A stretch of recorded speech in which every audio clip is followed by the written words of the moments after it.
Welcome in, Loons fans, to another edition of the Matchday Preview. Jonathan Harrison here, joined once again by Manny Lagos. Manny, one of the best sports days of the year, the NCAA tournament underway finally.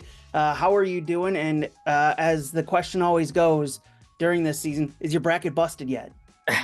Well, full disclosure, I've been a little lame. I haven't done a bracket for a couple years now. I did do an office one this year, so no, I'm looking good. It's nice and early. I think I had that Creighton tough 8-9 matchup, right? So that bodes well for me. The only thing I'll say about my bracket this year, which is weird, is I just kind of do it. I don't overthink it, underthink it. It's probably about a 5-minute process. Yep. All number one seeds are in the final four for me.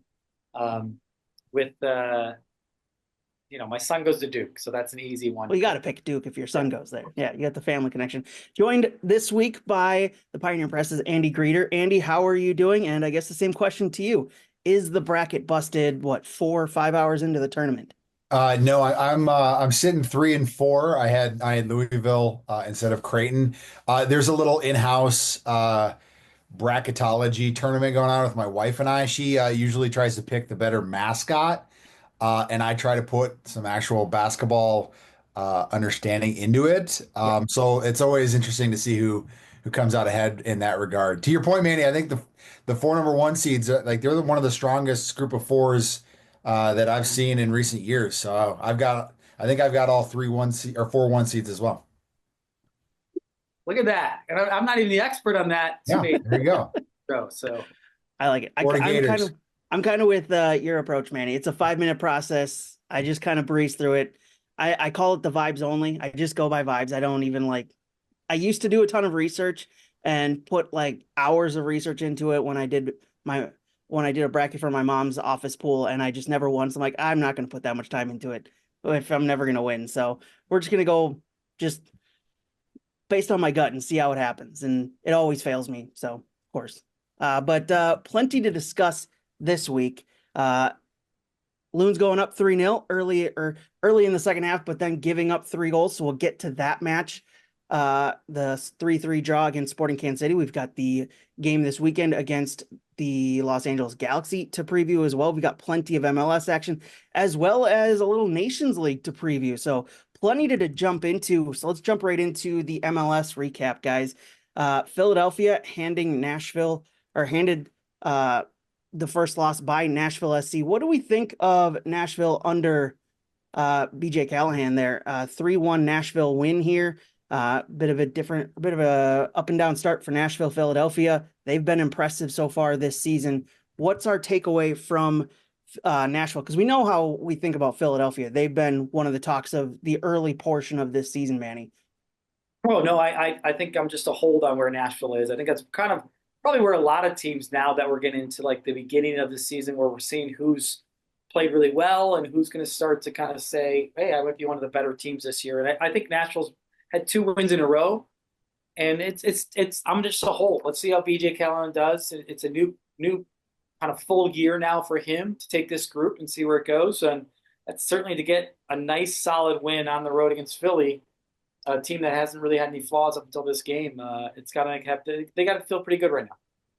I know you've said in past recent episodes, you usually want to wait till we're at least 4 games in before you start making assumptions and kind of grading teams. So are we willing to go in and say we're nervous or we're surprised by teams at this point, now that we're 4 games into the season? Yeah, I think we're at a point where we can. I don't want to talk about the past 4 games as we go forward now. I think teams kind of know what they are and what they're not for this first kind of segment. And really, there's an expectation that the better teams that are playing well will continue to play well if they can continue that kind of level. And the teams that have struggled, they've got to adapt now and really try to find points and build back into trying to make sure that they don't get too far behind. And every game becomes a little bit more important if you started slowly.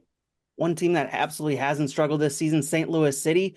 They struggled last season, but under new management now, they are absolutely flying. Still have yet to allow a goal, Andy. This is one of the more impressive starts in the season this year across Major League Soccer, because I don't think many people expected St. Louis to have as stout of a defense as they have so far through the first 4 games.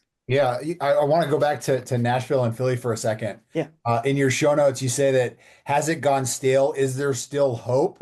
I don't know if you're leaning into your shock jock credentials here. I mean, they're 2-1-1, right? It's like 4 games into the season. I think there's still plenty of hope for Nashville in that one. Yeah, St. Louis has been really good to start the year. I think if they don't allow a goal here this next game, they'll be the first team in Major League Soccer history to go 5 games without allowing a goal. So yeah, Andy, who do they have? Who are they playing this weekend? I can look that up. Let me see. They've got Philadelphia. Ooh, Okay, good that test. If they can do it. That one is in. I think that one's at St. Louis. Okay. No, that one's in Philly. Sorry, that's gonna be a tough one to escape with no goal allowed for St. Louis. Yeah, they'll deserve it. If they can get that result there, that's a great record. Yeah, absolutely it is.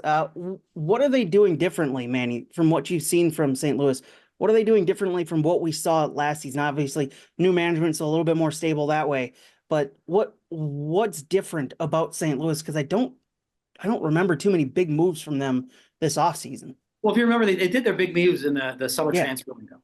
I mean, that's where they really trying to transfer their team. I think Tim Parker out, they kind of have not recalibrated the defense, but I think we talked about how they finished strong, and there was a group that could gel more, and I think it's shown right now that the new coach and new coming in maybe a little bit similar to us, and that they really did focus on making sure they didn't give up goals and then see where things go from there. And it certainly has been when you have that kind of a defensive record, I think things start to loosen up offensively as well, or things start to go your way. So that was a really impressive result in the weekend to 1-0 over Seattle, right?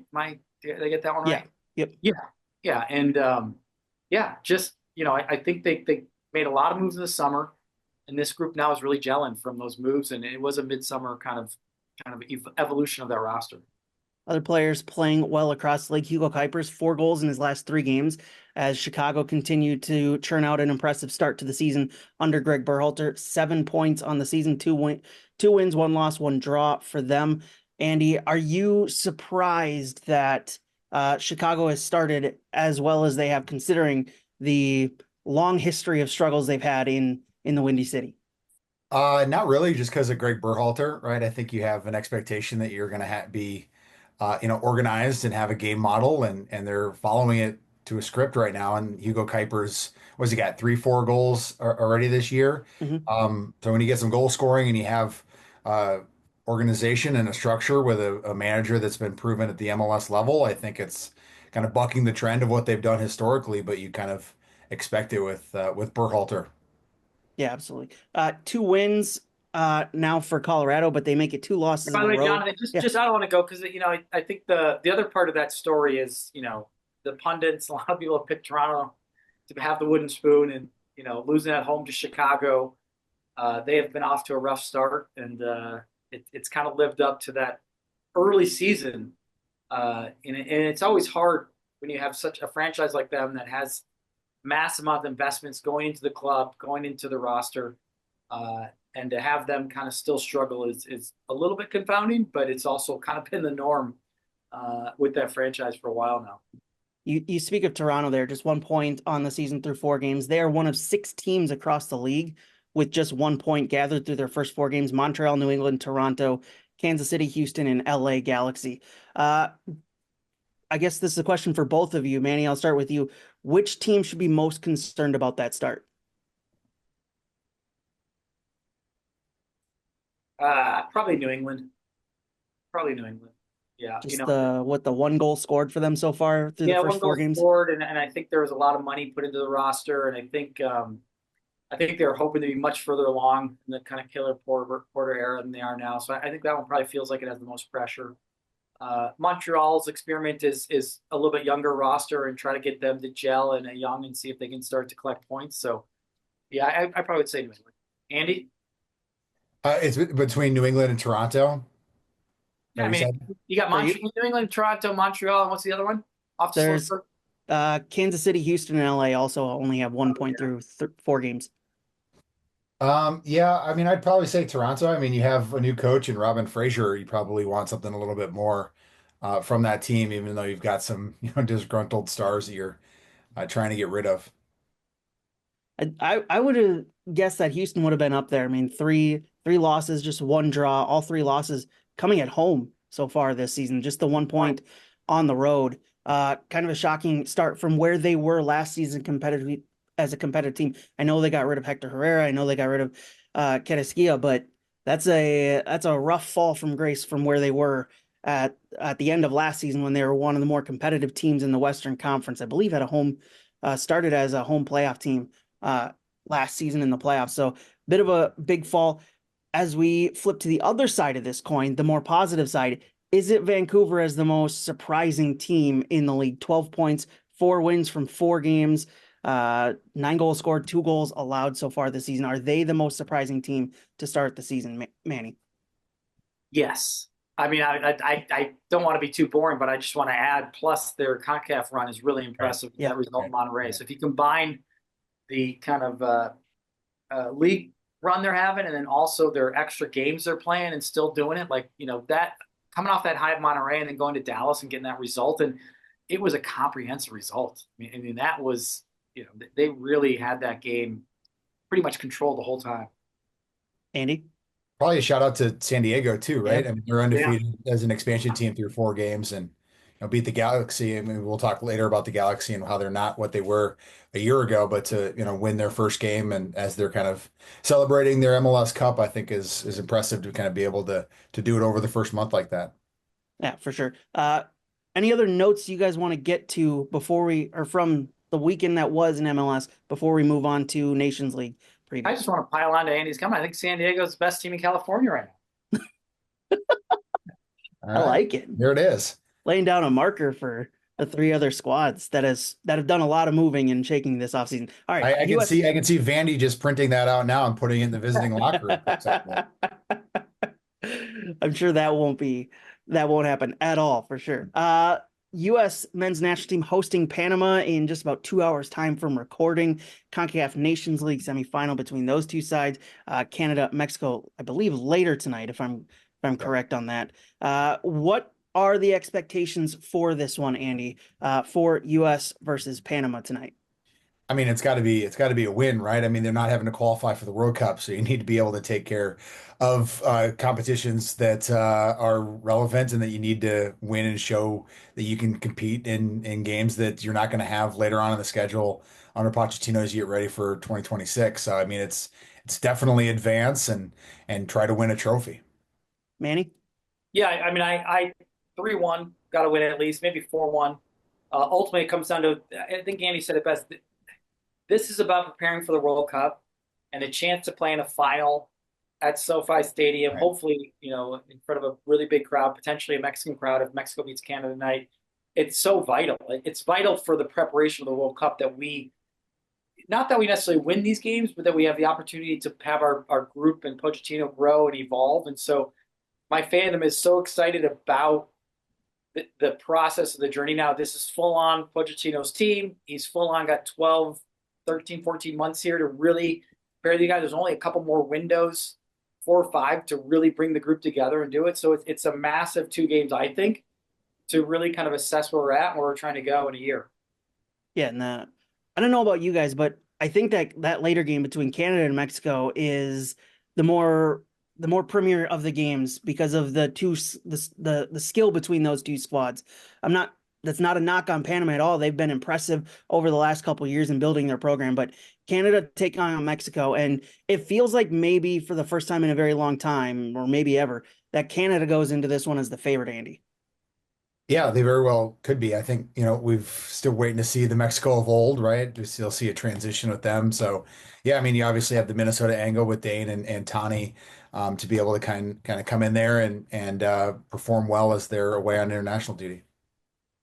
Yeah, I would be Man, surprised if Dane doesn't start tonight. That's kind of exciting. It is a great game. Like I said, we better not sleep on Panama, and we kind of owe them from the Gold Cup last summer. But they have been probably the fourth best team in CONCACAF over the last couple of years, and rightfully they get to play us to try to go play for a final and championship. So I don't want to sleep on that game, but I think you're right. I think the Mexico-Canada is just amazing because it's rare that in the last, 3 decades, maybe since like, I don't know, 80s, that we could say Canada has legitimately got a chance to beat Mexico and is a favorite. Do we think it's U.S. Canada in the finals coming up this weekend or I coming up don't. next week? I got Mexico winning tonight. So Wow. I mean, they're at home essentially. I think Yeah. it's tough for Canada to deal with that.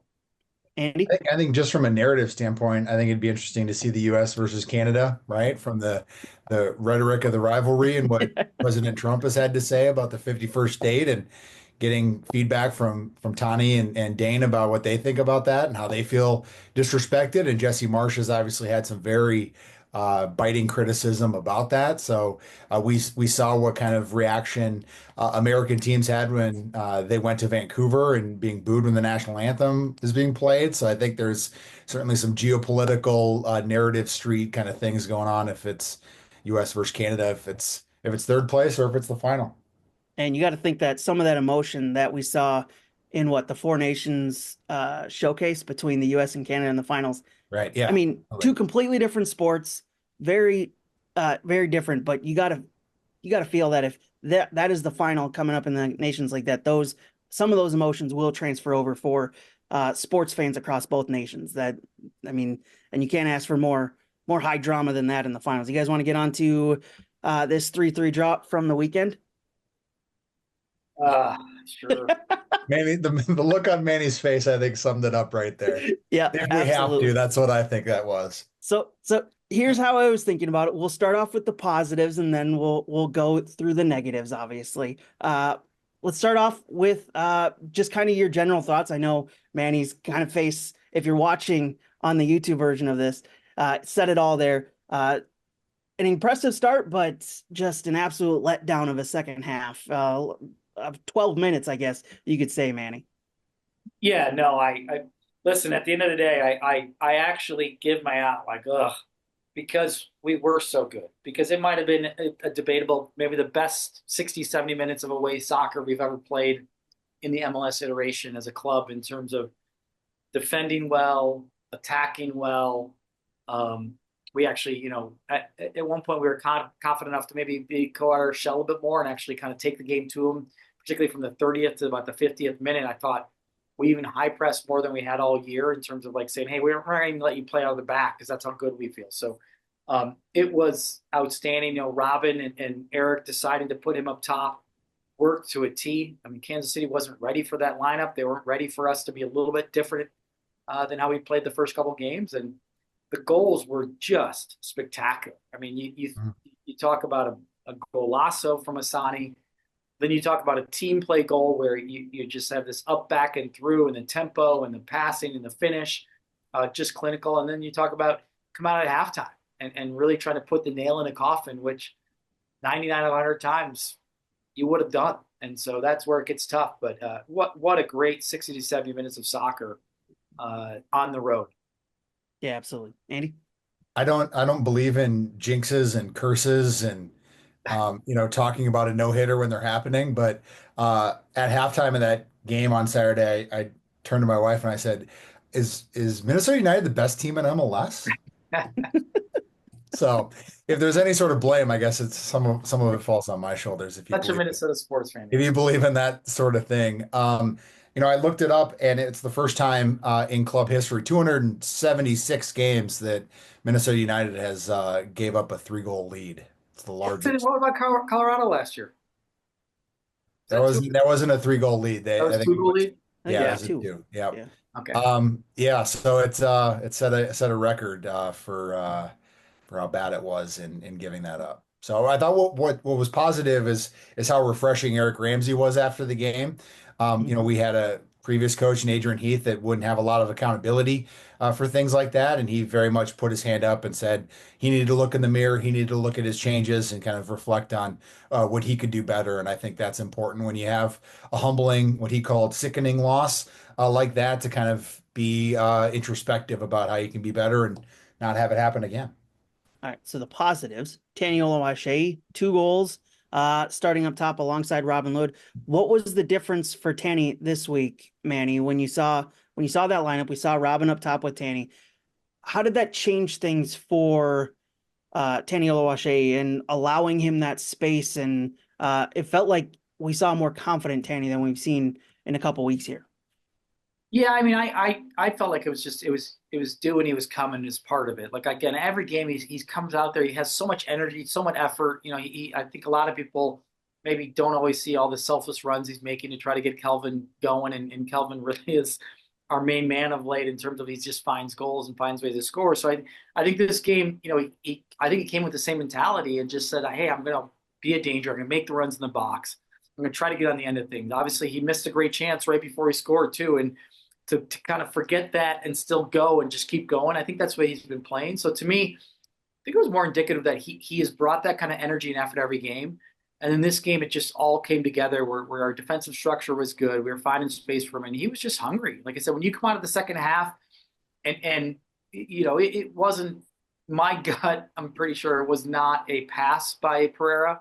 It was a kind of missed shot. But to be hungry and follow and be in the right spot, just in case you hit the ball like that to the far post, that's what happens if you kind of miss hit it sometimes. So I just think it was a nice breakout for him. For me, I think he'd been playing kind of like that last couple games, and now he got to show it a little bit.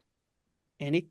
Yeah, I think there's been some kind of growing pains of how he and Kelvin are supposed to, interact and coexist. I think that's been challenging for both of them about being used to being the one guy up top and then having to share that role. So I think there's some of that.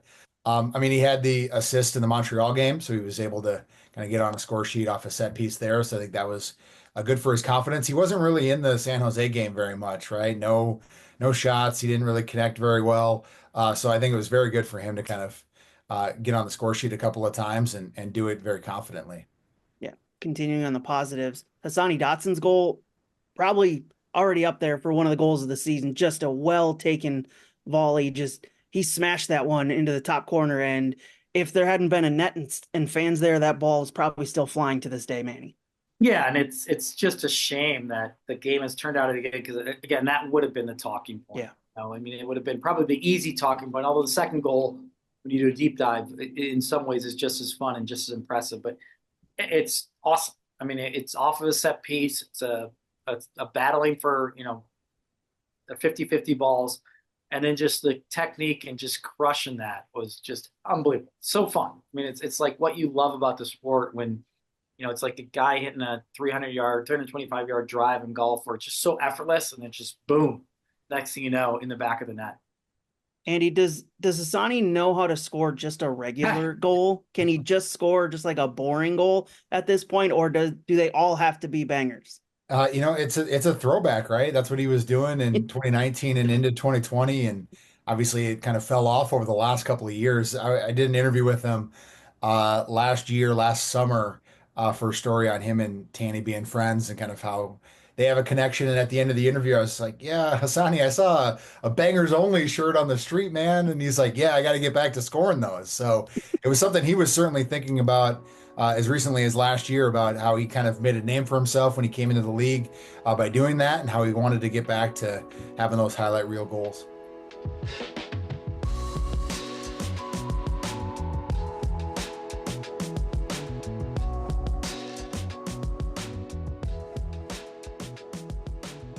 Sweepstakes alert. Do you want to see MNUFC go up against Inter Miami on May 10th? Enter through the MNUFC mobile app to win 2 free tickets to this high-stakes spring game. This exclusive giveaway runs March 18th to April 3rd. Download the MNUFC app or visit MNUFC.com to learn more.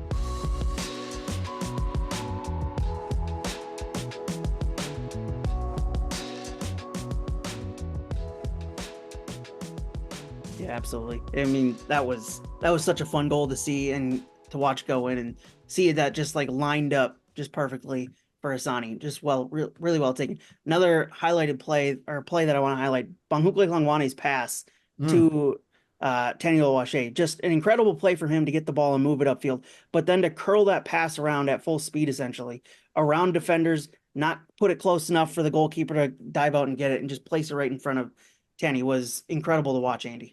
Yeah, it's just beautiful when you see it just kind of just beyond the foot or just beyond the reach of a player, and kind of just has that kind of gorgeous kind of curl to it. Yeah, I mean, that was one of the best highlights. Obviously, Taney didn't have much to do with that because the pass really kind of created it for him. It's always nice to have those that just kind of make it easy for the striker, Manny, where the pass is just so perfect. It's just you just put your foot through it and it's going to go back into the back of the net. Yeah, I love the tempo of the goal. I love how, you had Robin who had not only had to kind of win and create a great touch, but he had to do it in a way that allowed Bangui to continue forward and create the kind of speed and create the kind of 2v1 situation. And then Bangui's going full speed in the execution of the pass. And again, it does look easy, but Tani was making a 45-yard run to make sure he still stayed on side, but he was in the position where he was. And then Bangui's pass was just ridiculous. And then ultimately, I've seen a lot of forwards that miss those goals. They're not ready in the end to kind of technically side of the foot, keep it down, keep it low, make sure it goes in. So it looked easy, but that was a really, really high level, high tempo goal. What does it say about this squad that Kelvin Yeboah, probably their most informed attacking piece on the field so far through the first 3 games, was absent for much of this game, was started on the bench, and yet this was one of the better attacking performances we've seen from this squad. What does it say about this squad's ability to adapt to different scenarios and situations, Manny, that they're able to play so well without probably their most dangerous informed player? Yeah, I think it says, early on, Erica kind of set some rotations, particularly in the midfield, maybe not as much up top, but that he kind of set a tone that, I want to use some different guys, different formations, and try to see how the guys can make sure they understand that they can contribute if they start to contribute off the bench. And so I like I said, it was really nice. And another example how you didn't think this game would go the way it is when you have something like Calvin Yeboah coming off the bench, which he almost helped us get back and sneak our win after the 3-3 kind of draw moment. So long story short, it's great. I mean, again, I think the positives are insane when you think about how well we played at a place that we've really struggled. If we're honest about our win last year, that was 2 games. That was a game that we were getting really hammered and we weren't playing that well. Then we had an over 2-hour weather break and almost started a new game, and we actually took over and won that game. So this was different. I mean, this one is super hard to kind of absorb because I don't, in my mind, it was really hard. Now it happened, but to ever contemplate that we would have tied that game. I mean, my brain, thought there was nothing in this game except for that clock to wind down and for us to get 3 points. It gives me a flashback, Manny, to when you were the coach and played in the Open Cup down there. I don't know who got the red card, but you were so hot after that game. Remember that? Was that like 0-0, something like that? Yeah, 0-0 was Christian Diaz. We were playing well too at that point. Yeah, right. We had a really, and then it was Dom Dwyer's really clever at drawing red cards. So yeah, very diplomatic of you there, Manny. Very diplomatic. Yes. There's a name that will draw so much positive feelings from Loons fans. Continuing with the positive feelings, not really. Unfortunately, it didn't end with a 3-0 or more victory. Unfortunately, there were 3 goals that went in from Sporting Kansas City to end this one 3-3. I guess the simplest question here, Manny, is what happened to change this game essentially on a dime? It just felt like something switched where Minnesota were effectively controlling the match at 3-0, and then all of a sudden Daniel Shalaway scores in the 67th minute, and it just became an avalanche where Sporting Kansas City just took over. Yeah, well, I think to be brutally honest, subs and systems change games, and Erica's done a great job, especially with Leeds, particularly from the start of the second half of last year up until this point. That when we've had Leeds, he's gone to a 5-4-1, and it's been very, very successful. This time, the combination of that system change and a lot of subs in a certain moment of the game where things are going to change, and it just didn't work out. It did flip right away. And, again, I think it's really nice to adversity early in the year, even though I hate it because I want the points. But if this was 3 games left in the year, it would be a totally different conversation about what does this mean for a playoff run or get in the playoffs, or how are we going to, get back together. I think for me, this adversity is good for the group. It really is. And I don't like it, but I think for the staff and the players, we're going to learn a lot from the positive we've had. And then we're going to learn a lot from that last 20 minutes where, it was the first time all year where we played not with a calm kind of structure composure that we've shown this year that we can do. Andy? To drill down, I think it shows a shallowness at right wing back, right? I think when you take Bongi off and you have DJ Taylor hurt and you have Matus Komet out on loan, you don't have a very natural right wing back to fill in there, and you have Jefferson Diaz, who is partially responsible for the first and the third goals. And I think the lack of roster depth at that position came back to bite him. So what's the message to the team from a coach's perspective, Manny, after a game like that where you spend a majority of this game dominating the opponent, but then you have just a horror show of the last 30 minutes of this match? What's your message as a coach to the team after that kind of a match?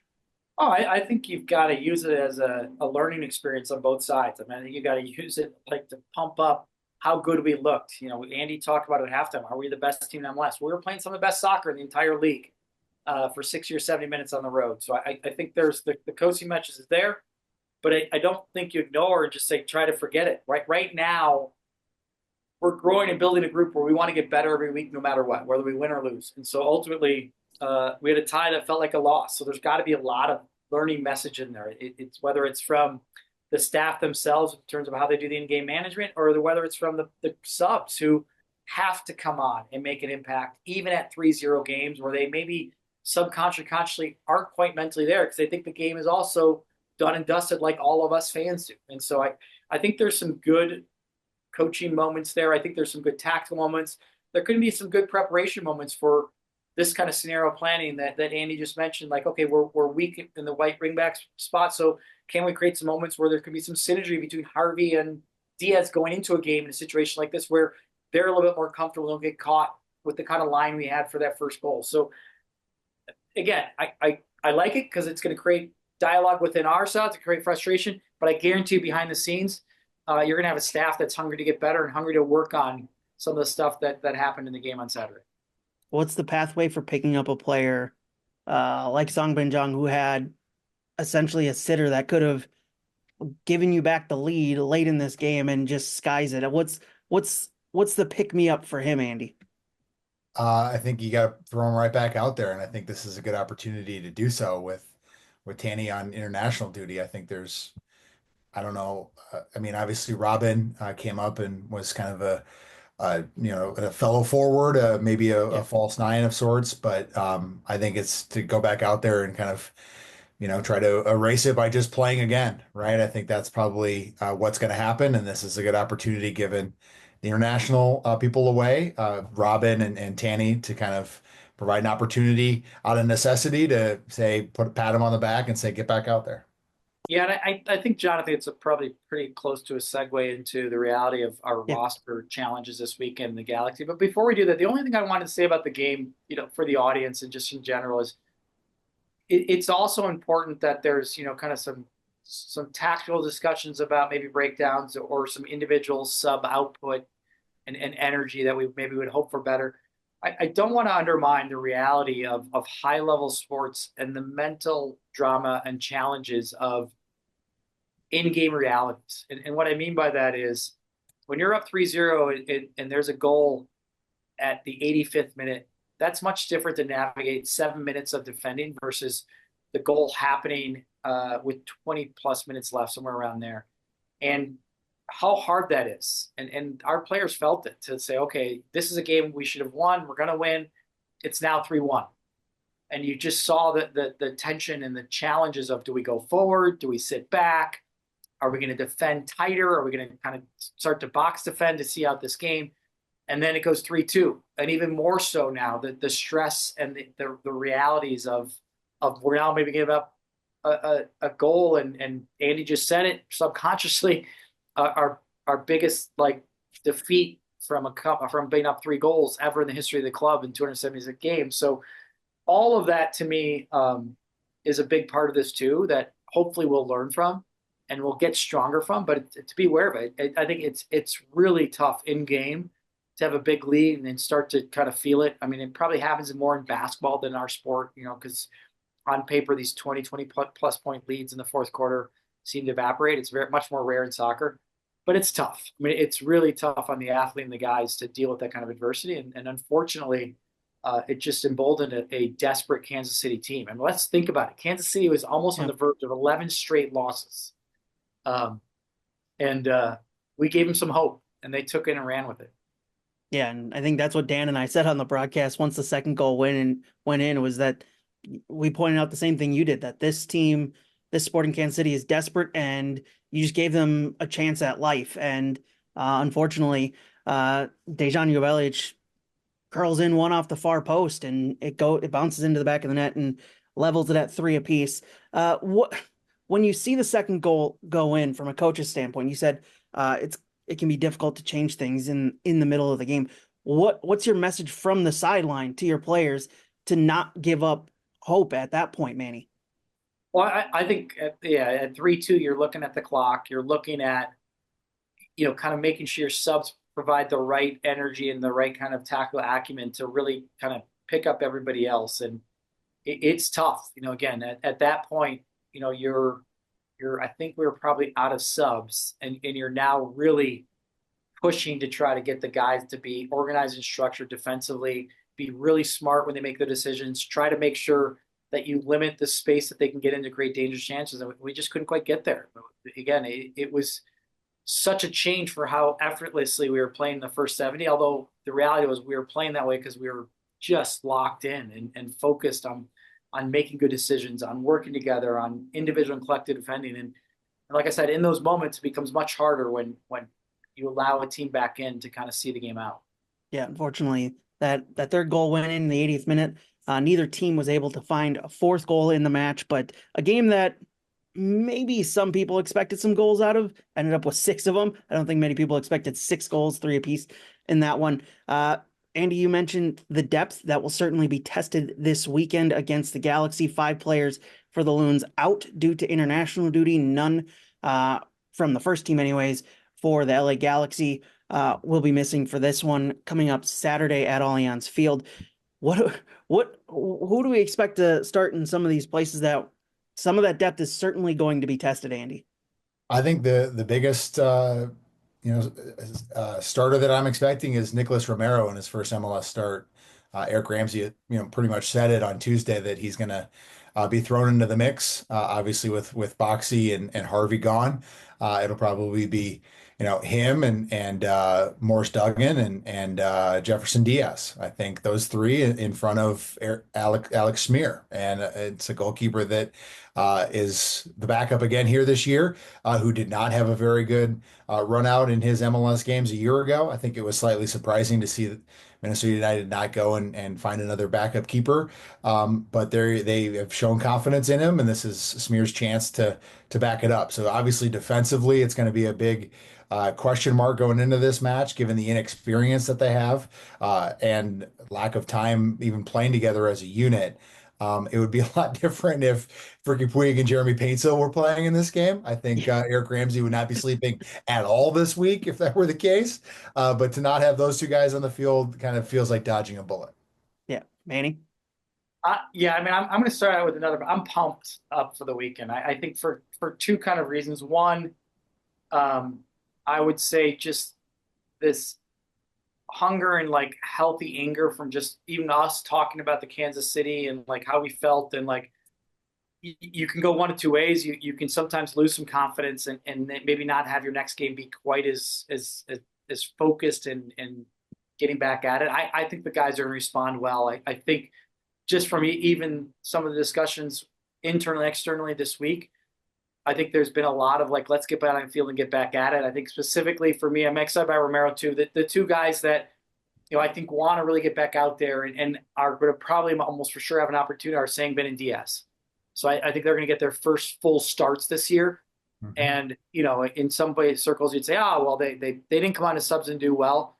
It's nice that they got a great opportunity to, run off whatever like frustration they have in the first 5 minutes, and then be part of the group along with a sold-out crowd this weekend that we're going to need. I mean, we're going to need that crowd to push us because it is kind of a dysfunctional lineup with the international break. And we have a Galaxy team that's looking for something. So we're going to have to make sure we don't allow them to get any confidence in the game and that deal with some demons like Kansas City last week. There's some very similar elements to this game in Kansas City that I think hopefully play out differently than last week, where we just have a good 90 minutes where the guys are focused. Before we talk more about what the Galaxy bring to this game, I do want to kind of ask you a question off of what you just said there in Sungbin Jung getting the start, possibly getting the start alongside Kelvin Yeboah. I mean, you look at the roster and that would be kind of a natural fit up top with what they have in the depth. How do those two play? How do those two pair together? I mean, it's a little bit different than Sungbin Jung brings a little bit different of a game to the field than Tani Oloache. So how do we see those two in Kelvin Yeboah and Sungbin Jung pairing together? Manny. Well, I think it's kind of like the first game of the year. We don't know. Like I really feel like this would be like the first game of the year all over again, and that you're just excited. Like I said, we're going to have a great environment, a great crowd, great stadium, and you're going to have kind of a new forward pairing. You're going to have some new back line pairing. So for me, I'm excited to see what that is. I'm excited to see the qualities that Yeboah has already brought to this club, consistently for a lot of games, especially to start this year. And I'm excited to see Sangbin get his first start and see if he can work off him. They definitely have different attributes. And it'll be exciting to see how they can work together, create space, create chances. Andy, this is a Galaxy side that maybe come into this game just about, if not a little bit less desperate than Sporting Kansas City, but this is a side that really needs points and fast, because you don't ever want to follow up a championship season like they have done, becoming the first team in MLS history to lose your first 3 games after winning the title. They get their first point of the season in a 1-1 draw against Portland last week that maybe late on could have deserved a penalty kick for Portland. I don't know how you guys feel about that. Definitely a PK. Definitely a PK. Yeah, certainly. Looking at the replays that we saw, it looked like a certain call for a PK there that Portland should have had late in that match. But LA Galaxy see out a 1-1 draw. Christian Ramirez scoring in the 81st minute comes off the back of a CONCACAF Champions Cup win for them. So it's not like they haven't won yet this season. It's just not in MLS regular play. So what are we expecting, Andy, from the Galaxy this weekend that comes in to the week? 15th place, a -6 goal differential, only 2 goals scored on the season, 8 allowed. This has not been the start of the season that they would have been hoping for. I know that they had to make a lot of changes due to the salary cap limitations, but this is not at all the season that Greg Vanney was hoping for. Yeah, no, I mean, it was kind of a murderer's row of attacking players last year, and now this year, it's pretty much Peck is the only one that's remained from that foursome, right? And he's only got, I think, 1 goal on the year. So I think there's been a lot of changes in how they set up top and in attack, and obviously Christian Ramirez, like you mentioned, got his first goal. So it's like it almost feels like a little bit of a different team in a way, that they're not quite the defending champs, because they haven't. This isn't the same team that did it last year. Manny, when we look at this squad, one of the big names outside of Gabriel Peck that pops up is Marco Reus, who hasn't really. We talk about the struggles that Olivier Giroud has had with LAFC. Marco Reus hasn't really got going in LA either. I mean, when you look at his output that he's had since joining the squad in the middle of last year, it's not that much better than Giroud's at this point. I respectfully disagree, but that's okay. Really? I mean, again, Olivier Giroud is about to be on the cusp of the least forward output per minutes of any forward in the history of MLS, and you're talking about a guy that was just scoring goals for AC Milan in Europe as one of the best French forwards. I would say Reus has been injury prone and has had some good games and some bad games. And I don't know where he is in terms of their lineup this weekend. I think he's been injured again a little bit too. So I would say, yes, he hasn't had the impact, but probably wasn't expected to have the impact. I think he was kind of more like slated as a fringe starter anyways. And now they really need him. They need it, like, him, especially with Delgado going to LAFC. I guess the storyline for me is obviously dealing with Peck, and then it's Christian Ramirez. I mean, I think he'll get the start. There's history here. They're going to have some desperation, and I'm guessing, I don't know for sure, that Greg will go back to him to try to see if that'll help spark the front line for getting goals. And this is a guy that has had amazing career in Minnesota, and he's had an amazing career professionally since he left here. So I think that's one of the bigger storylines. Again, is can we stop Christian and make sure that he doesn't hurt us at home? in an environment where he's done really well in the state for many years. Do we expect McCarthy to remain in net? I know that kind of surprised a couple people when he got the start against Portland because he had been the guy that had been starting for them in net during CONCACAF Champions Cup, but they had been really relying on the young kid Micevic to start in net for the league play, and it hadn't been going well for him. Do we expect McCarthy back in net, Andy? I have no idea if we're expecting him or not. Going back to Christian Ramirez for a second, it's funny because after he was traded away in 2018, he wasn't obviously went to Aberdeen, so he didn't have a chance to come back and play in Minnesota. Yeah. And then he comes back with Columbus at the beginning of last year, and now he's coming back at the beginning of this year. I mean, obviously he was a fan favorite here in Minnesota. He talked about how emotional it was to play in Minnesota a year ago. I wonder if I mean, I'm sure he'll get up for the game given his ties here to Minnesota. So it'll be interesting to see if Vanny knows that and we'll kind of throw him in given that history. Yeah, you got the sub on last year and got the round of applause from the rounding ovation from the squad or from the fans last year as a sub, if I'm remembering correctly. When you guys mentioned the storylines going into this game, and one of the storylines will obviously be how this season ended, or how the Loons season ended last year against LA Galaxy in LA. And I go back to a question that I believe Andy you asked on the podcast following that game, and how some of us felt about what we wanted to see LA Galaxy do in the playoffs. Yeah. And I guess that goes back to kind of this question of how much of that is going to play into this game. Will there be a revenge factor for some of these players, for the Loons players, wanting to exact some revenge from the way their season ended last year, Andy?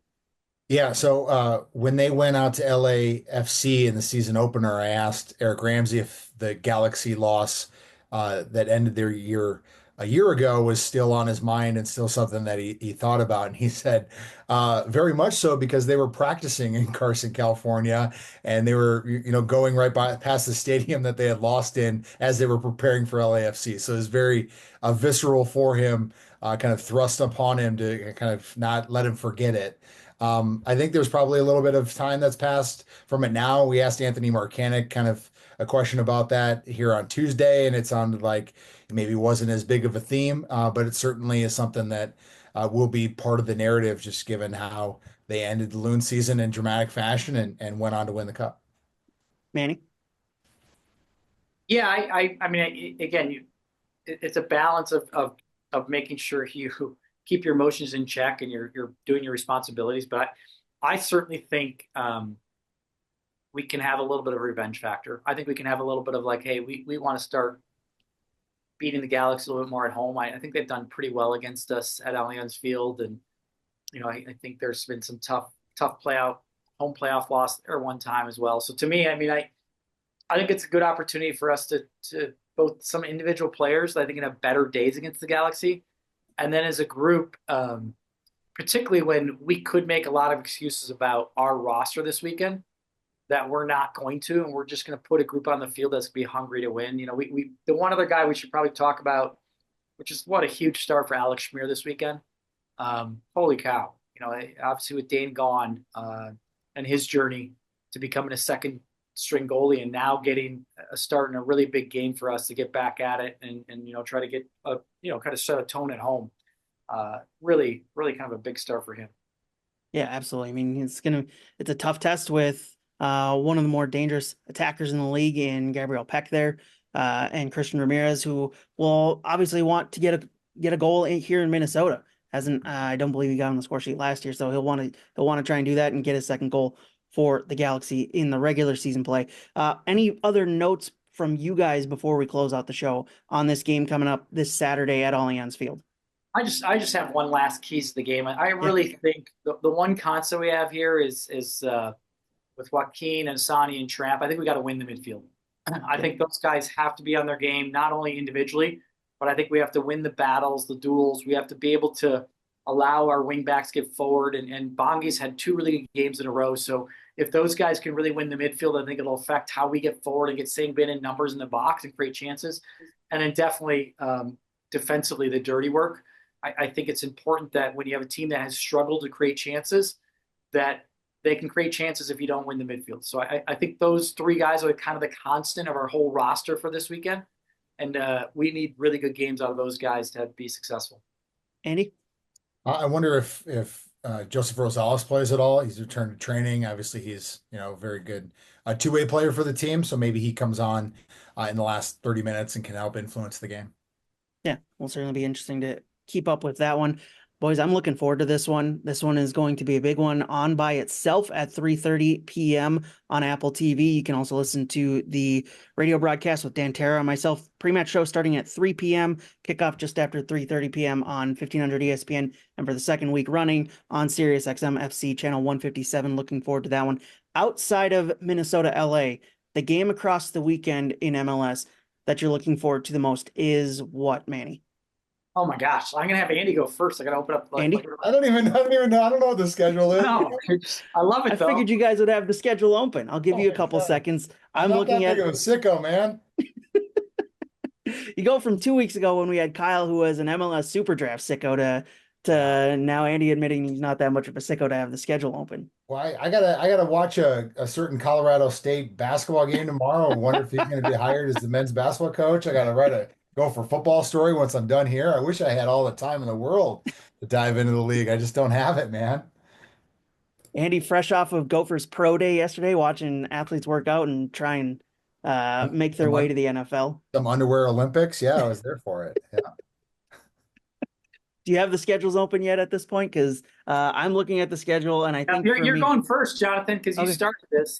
I think mine is the one that starts off the weekend, Cincinnati, Atlanta, two teams that came into the season with a lot of expectations. I'm looking forward to that one at 1:30.